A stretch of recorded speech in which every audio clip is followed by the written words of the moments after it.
AITA for calling my fiancé selfish for wanting to announce her pregnancy at her cousin's wedding? Throwaway. My fiancé 29 and I 31 am just found out that we're pregnant. My fiancé mentioned that she wanted to wait to announce it at her cousin's wedding, which will be taking place on Sunday. Her cousin and her husband has been struggling getting pregnant even with IVF or the tons of others. Recently they just got some news that their insurance has stopped funding IVF, and not to mention the heartbreak of a recent miscarriage on Mother's Day. They almost understandably held off on the wedding. So when my fiancé brought it up to me, I told her it's not at all a good idea. This just seems so wrong, especially it being at their wedding. I asked if she was gonna at least ask her cousin for permission, and she said no because she wanted it to be a surprise for everyone. I told her it's not the time nor the place for that, and it would take the spotlight off the couple and her family. There hasn't been a baby in 3 years, so we'd be the first in that time. Fiancé feels that's the perfect time because it's such a joy, and it's not like she can keep it away forever, and their problems shouldn't keep her from telling something so positive, so it's on them if they turn it negative. I told her that's not the point. She knows what they've been through and she's being selfish if she actually goes through with that. She cried and claimed I wasn't being supportive and I shouldn't be calling my pregnant fiancé selfish. She doesn't want me to come with her to the wedding anymore either, feeling as if I would kill the mood. She hasn't been talking to me either. Edit. So about my fiancé and her cousin's relationship. My fiancé always saw competition in her cousin because her cuz would be better at some things than her. Grades, dancing, cosmetics, etc., since they were kids, and she hates that. Last year they had an argument about it because fiancé felt her cuz bragged too much, whereas my fiancé also mentioned there was one thing her cuz wasn't good at but never said what it was. So in shorter terms the relationship is in between good and bad, but her cuz wanted to invite her to the wedding, I'm guessing to rekindle that. AITA for not sharing my tablet with my little cousin and making things tough for my aunt on a long flight? So I, 16 meters, am on vacation with my family. The people on the trip are me, my parents, my Aunt Jen, and my cousins Oliver, 9, and Luna, 6. My mom is super airline savvy, so she managed to get us all seated together in a line, me and my parents on one side of the aisle, and my aunt and cousins directly across from us.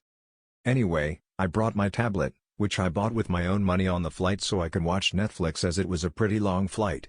About 20 minutes after takeoff, I hear Luna start fussing with her mom about something, but I turn up the volume on my headphones. Then I feel a tap on my shoulder from Luna, who has the aisle seat. I'm also in the aisle seat. Dialogue is rough since my memory isn't the best. Luna: hey, mommy said I can play on your tablet, give me it. Me: no, I'm using it right now. Maybe if you ask nicely when I'm done with my episode. Luna: but she said I could. Me: I don't care. Luna: huff mommy, I can play with my name's tablet, right? Jen: that's right honey. Luna: see? She said so. Me: it's my tablet, not your mom's. She can't make me give it to you like she can with Oliver. Now leave me alone. I then put my headphones back on and turn up the volume again, drowning out any more whining. About 20 minutes later, my dad taps me on the shoulder and asks if my episode is done yet because my cousins are getting pretty noisy and my aunt needs a break. I can definitely hear the both of them whining and borderline yelling at my aunt that they're bored. Here's where I might be TA, I decide that I want to keep watching my show and that entertaining my cousins isn't my job. I say that if Luna can ask nicely, she and Oliver can play for 10 minutes, knowing full well that Luna won't ask nicely because she's spoiled. Jen: hey Luna, ask my name nicely if you can play. Luna: my name, can I play? Me: what's the magic word? Luna: give it. Me: sorry, that's not the magic word, I guess you don't get to play. I put my headphones back on and turn the volume back up, keeping it that way for the east of the flight, save for the few times my parents asked me to give my cousins another chance, to which I said no. After the flight, my mom said that what I did was petty, and that I made things unnecessarily difficult for my aunt on the flight. I know what I did was petty, but does it make me an ETA? There were screens on the back of the seats, and my cousins did play with them for a little while, but then they got bored, which is when Luna asked me the first time. My aunt did bring some toys and games, but my cousins were already in a frenzy before she could get them from her bag. Also they have such low attention spans I doubt it would have helped. The only thing that shuts them up is shoving a tablet or phone in their face, and I guess she forgot their tablets at home. Wibta if I skipped my sister's wedding? Throwaway account plus fake names. And hashtag X200B. I, 23 meters, am one of 7 kids. There's Lydia, 31F, Josh, 28 meters, Leo, 25 meters, me, then Aaron, 21F, Nadia, 18F, and the surprise child Lexi, 4F. With that many siblings, it's easy to get lost in the crowd. Some of us have our positions, so to speak.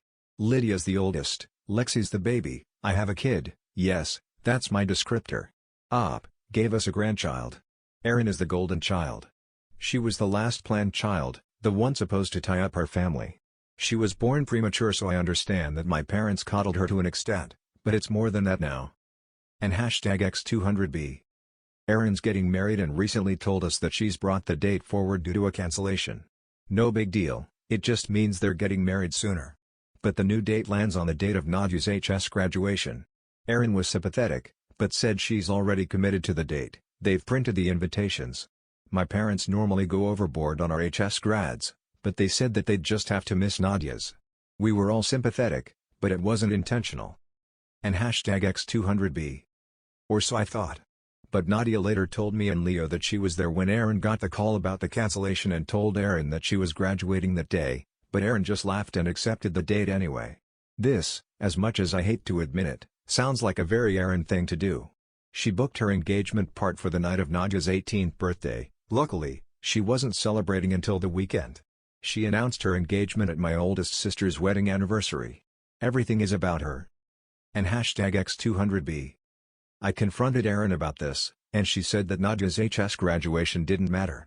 She wanted to get married to the love of her life sooner, and our family had been to plenty of HS graduations at this point, anyway. She said something like, "We still have Lexi." But here's what gets me the most, Nadia's been looking forward to this for so long. She's watched all of us graduate and have these huge celebrations thrown by our parents. I asked Nadia what she wanted, and she said she wanted to have her day. And hashtag X200B. So, I told my family that me and Nadia won't be attending the wedding. Leo has also dropped out. Everyone's angry. Erin's furious, and I didn't make it better by telling her that I could watch our other siblings get married, since it's all the same in her eyes. Mom's trying to convince me to come to the wedding because graduation isn't as important, but I feel like if I don't do this then it sets a precedent in Nadia's life that she's always going to mean less than Erin. I've had messages calling me an asshole, an idiot, etc. They're telling me to step up and be a good brother, but that's what I'm doing. My son is supposed to be ring bearer, but with how my family is reacting, I'm considering pulling him out of the wedding, too. My dad's told Nadia he'll take her to dinner after the wedding. Nadia is currently staying with me because mom won't stop cornering her. And hashtag X200B. AITA, husband wants my help on an interview presentation. I said no. Yesterday, my husband told me he needed help creating a PowerPoint for a presentation he has to do for an interview. I told him I don't think I should help you with that. He got furious with me and told me I should have just said yes, what can I help you with? I had a feeling he wants me to design a whole template, although he might insist otherwise. I asked how much have you done and he said not much. I feel like he needs to be able to Google presentation template and put something together, not just rely on me to do it for him. I told him I'd be happy to proofread once he has something to show me. Now he's been ignoring me all last night and all this morning, but I feel very strongly about this. I would say the exact same thing to our future kids. You have to at least try before asking for help. AITA. Edit/update, some strong opinions on both sides. I still feel like I am NTA, but I apologized for not listening to what he needed help with before shutting him down. That being said, he did want me to make his PowerPoint and do data analysis for him. After I said no, he made his own PowerPoint. Now I've spent a couple of hours with him teaching him basic data analysis in Excel. He was capable all along. He just needed to be grumpy for a few hours to get it done. AITA for not wanting my husband's niece to move in with us. My husband and I don't have any biological kids. 4 years ago we fostered Amelia, 19, and she's still living with us after aging out. We're also fostering 3 kids, 2F, 3F, M8. Needless to say, we have a pretty full house. My husband and Amelia have always had a difficult relationship. They're both pretty stubborn and butt heads a lot. We considered telling her social worker that it wasn't working out so many times, especially in the first year, because of how often they argued. how stressed the arguments made her, and because he is more of an authoritarian parenting style that she didn't respond well to. She and I have always been very close though, and she considers me to be her mom. The problem is, since we've started fostering the younger three, she's had to watch how good of a dad he is with the little ones and gets upset that he wasn't the same with her. It wasn't always rational, but there was a lot of resentment and jealousy that she's having to work on.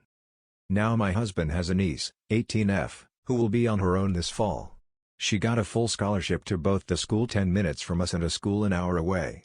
My husband wants her to move in, he'll get her a car, and have her go to the school 10 minutes away with us, financially supporting her. I don't want to do that. First, we already told Amelia that we will not be covering 100% of her expenses. She has a job and pays half of her car payment and insurance, all of her gas, maintenance, and repairs, pays her portion of the phone bill, and is responsible for all of her spending money. Us paying for all of that with his niece would hurt Amelia, and he'd either have to admit to having a favorite or we'd have to fully support both. I said if she goes to the school an hour away, in an area with much cheaper rent, I wouldn't mind sending her some money every month to help out with rent and groceries, with the expectation that she has a job and pays for some of her own expenses. He says we shouldn't expect her to be on her own yet and thinks that only partially supporting her is still too harsh. I told him that we can't do anything for his niece that we're not doing for Amelia, but he thinks it's unfair to compare the two and says that Amelia should be grateful for what we provide for her no matter what others get. I don't like how he's going about it, and he thinks I'm spoiling Amelia and abandoning his niece to spare Amelia's feelings, so I wanted to see if I was in the wrong.